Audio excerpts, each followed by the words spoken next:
او موږ به کوشش دا کوو ستا زمینه د خدمت برابر کړو. څو ورځې د مخه مې امیر المؤمنین صاحب حفظه الله الله رب العالمین دې په خپل حفظ و امان کې ولري ورسره مجلس مې و. د مجلس په ابتدا کې اوله دا خبره وه چې دا محصلان چې فارغه کېږي دا ولې په خدمتو کې نه راولي راولي په خدماتو کې په اداراتو کې ځای پر ځای کې دا نوي فارغین دا نوي ځوانان قسم په الله په خپله د مشرتابه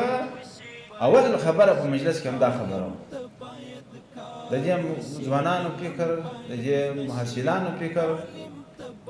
د عالي تحصیلاتو فکر ورسره دی.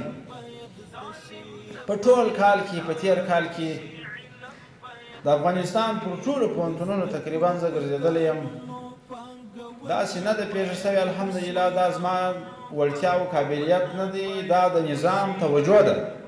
چې هر پوهنتون ته ورغلی یم هره غوښتنه یې کړې ده. باور وکړئ هلته مې د نه جواب نه دی ورته ویل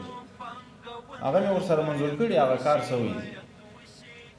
د استادانو مشکل د محصلانو مشکل د زیربنا مشکل دا ټولو ته متوجه دا خو چې اوس ما د نظام